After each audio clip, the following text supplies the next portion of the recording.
नाम है, ऐसे मर्यादा पुरुषोत्तम प्रभु श्री राम के चरणों में हमारा प्रणाम है। सम्माननीय निर्णायक महोदय, शिक्षकगण एवं समस्त श्रोतागण, आज मैं इस भाषण प्रतियोगिता के विषय राम राज्य की अवधारणा पर अपने विचार प्रस्तुत करना चाहूंगी। किंतु सर्वप्रथम मैं स्पष्ट करना चाहती हूँ कि राम राज्य से मेरा विषय हिंदू राज्य से नहीं है, बल्कि राम राज्य से मेरा मतलब एक दिव्य राज्य अर्थात ईश्वरीय राज्य से है। राम राज्य में राम और रहीम हमारे लिए एक ही देवता है। राम राज्य हमें समस्त धर्मों को स्वीकार करना सिखाता है।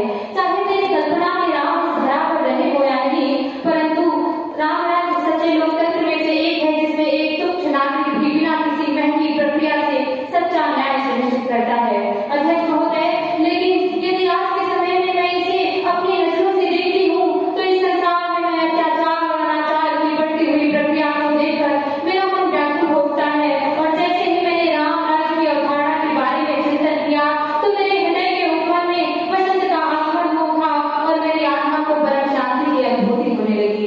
यदि मैं आपको बताना चाहूँ तो महात्मा गांधी जी ने ही राम राज्य की अवधारणा का सपना देखा था। वैश्विक स्तर पर राम राज्य की अवधारणा का स्वप्न देखा था।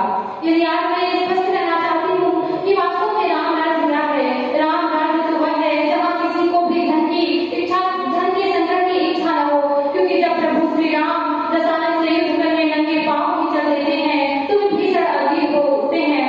रावण व्यर्थ रघुवीरा, देख विभीषण भय बोधीरा।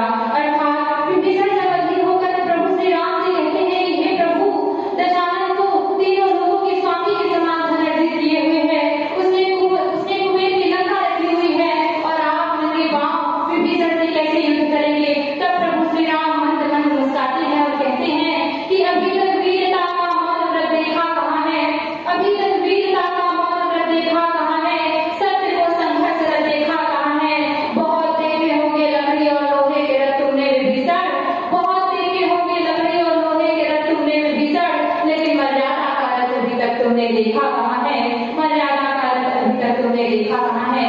जिस राज्य में सभी मर्यादित तरीके से रहते हो वही तो वास्तव में राम राज्य है। जिस राज्य में छुआछूत ना हो, प्रभु श्री राम बिना किसी भेदभाव के माता शबरी के वेद को स्वीकार करते हैं, वही तो राम राज्य है। जिस राज्य में किसी भी प्रकार का अन्याय न हो वही राम राज्य है। और वास्तव में उसी राम राज्य की अवधारणा की हम बात कर रहे हैं।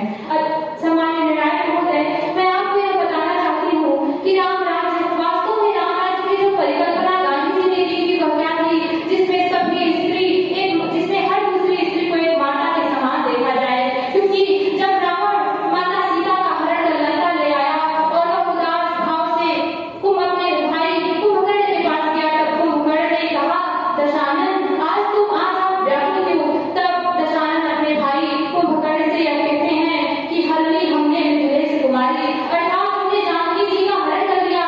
तब कुंभकर्ण पुनः अपने भाई से पूछता है कि अधिकार किया क्या तुमने उन पर। तब रावण अपने भ्राता कुंभकर्ण से कहता है कि अधिकार तो क्या, सीते को मेरी तरफ देखती भी नहीं है। तब कुंभकर्ण उन्हें बताता है कि जिस प्रकार